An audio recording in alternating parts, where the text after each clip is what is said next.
for Yamamuni Akwaba eba Melodies TV so. Apostle Kessie ewo Ghana ha sei. Enkofo bebrena enim no ye friend Apostle Francis Amoako Atta. Na woko Johnson sem wone Captain Smart twetwe nkomo. Na he said a lot of spiritual things.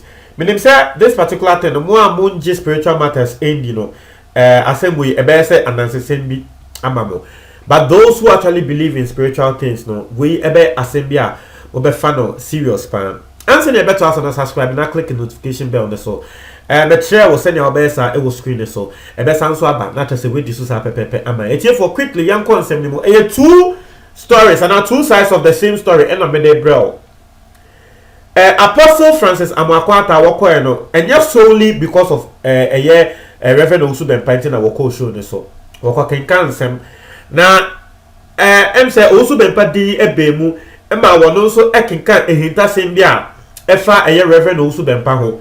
The first one yen hwe eye Reverend also bempa he has been married for 3 times.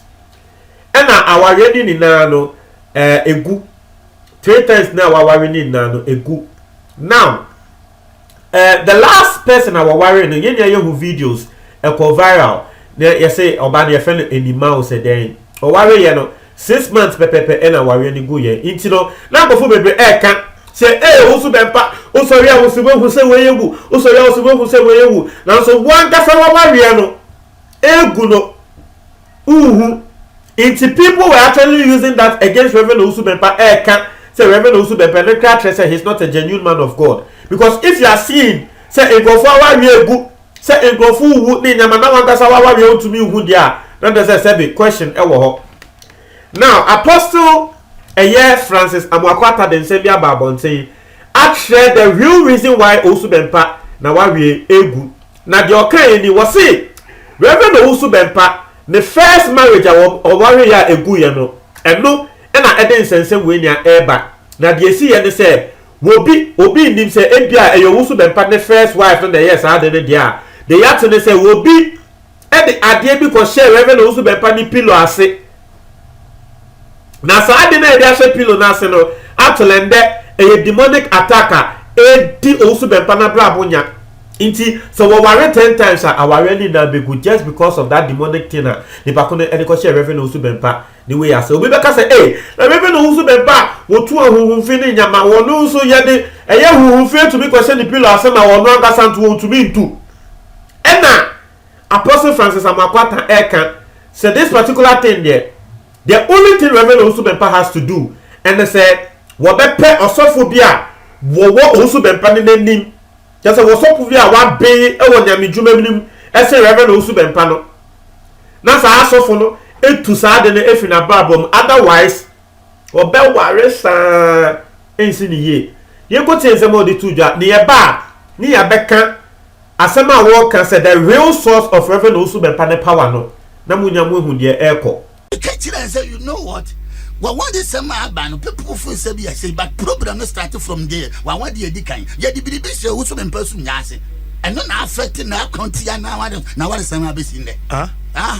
What's in ha? Woni ma just assembly ho woni ma wo kan no fa ne toroka. Neni pe kasasa. But what safo ansane ho. Because madam for doctor be wa bem pa me hu nanim ana me hwato me enra kwadam se me body na yam se me malaria me do doctor me tell me hwe bintanim din sa so doctor answer me okay balance be o catch him so yare na dey so wa friend madam for doctor be so me oh me do that for inside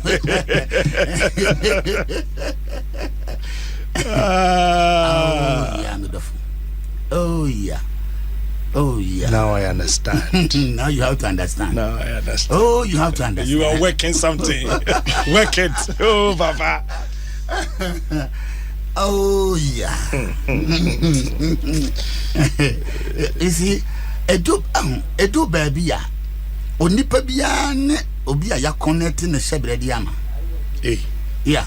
Nipa biya. Obi a ya connect ne shebredi. Oh yeah. Enuntina Edu nyame ebo ade no let the odu nipa so say let us make man in our image. Let there be light, let there be trees, let there be sea, let there be the edu nipa so say let us. In the school of humanity it take two. in the school of humanity. Oh yeah. It takes two. It takes two. It takes two, Medof. Now, say wait here in Sama or Sofu Penino, what they are to I don't know. Did what he was saying and they didn't actually make sense to you? More in some spiritual matters now also focus when they didn't make sense to you because Senya now were explaining say a doctor need intuition and also way intuition and also. Do you think that analogy actually makes sense in this particular statement? Let me know your thoughts on that in the comment box below. Now let's move to the main reason why you are here. The second part of the interview in Sema Wakan.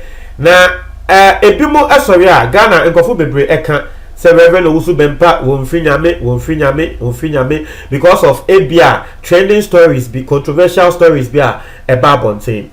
Em say osofu we about bonten edensem abetuja o revealing the source of Reverend Owusu Bempah. Yebeka say adumna ewo ne so no na asema no waka ne tintin ene ne tietia ne say the source of Reverend Owusu Bempah power ni na efri ne maame.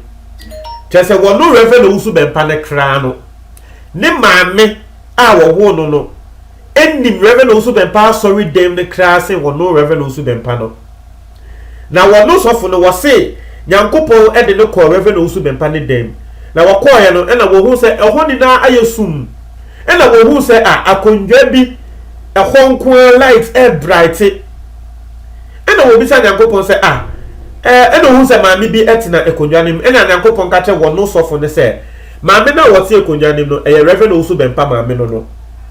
Now the woman is the source of Reverend Owusu Bempah ne power nia. It's Reverend Owusu Bempah there. Say what per se what they know e share sia won to me because emra na wo hye ne maame yem kran na Nyankopon e de adom no ato no just because of ne maame ne blessings. And ne maame mpa bo se ne ne maame wo bo mpa Yesu fra Nyankopon say Nyankopon yeseo e na Nyankopon e de adom no to Reverend Owusu Bempah so. So no one should say Reverend Owusu Bempah is fake. No one should think say he or she can bring Reverend Owusu Bempah down because ne mame home eternity. Now I don't know whether Reverend Owusu Bempah mame no she's still alive or not. But you could say Sema was off on the body to ja efa Reverend Owusu Bempah and then the mame power no. My bad. All respect me, and God bless you. God bless him so much. And I'm going to the office. Or to Sako, when you meet him one on one, Owusu Bempah will be your brother who wants unless you meet him who that. Who continue to see how you love the man. You love the man. Jewish Owusu Bempah. And I'm saying idea for you now, and I'm timber about meeting about them, meeting about office, meeting about ye, meeting about baby. Meeting about them. Now meeting about them no. Obi about the gate and about me about them. About them now, them going in Ankania, outside in Ankania, but who can you know? But not hang ho. And I maybe so about for them by them say, I then can you any hana how? And our friends said 20 cunion, me 2 many cunion. No, mammy be sure. And now both on the catch him so who's been panicania and an mammy. Who's been pama, meaning near my was from chair who's been passed on Yanidia. Oh boy, they can't that on air. So,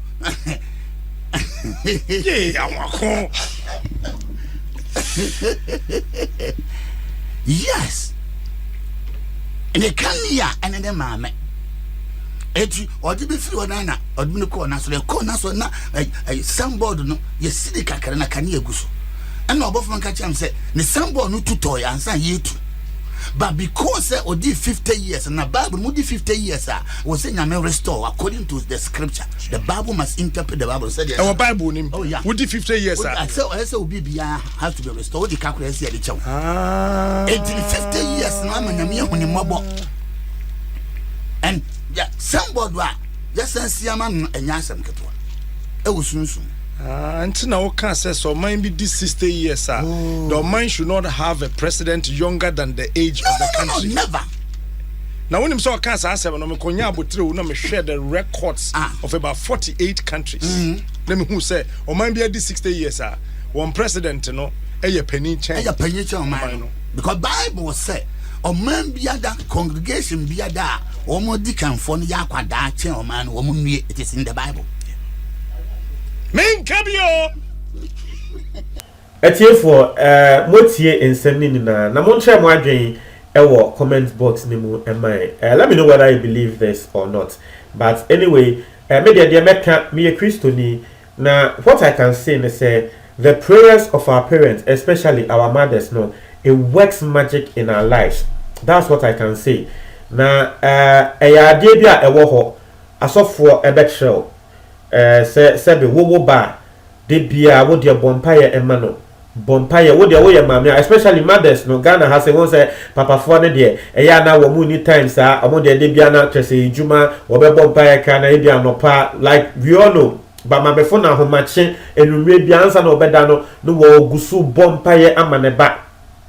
You know, if indeed this is true and you believe what Osofo Penny we only Osofo Kitwa Osofo Penny we kana, it tells you to say the prayers of our parents, especially our mothers, no, it works in our life. If you're a mother here, Mesre, menfa empire in the agro. Pray into your life. Invest. You want to say a investment. Invest with prayers into the life of your children or your child. But I want to tell you, comment box number 4,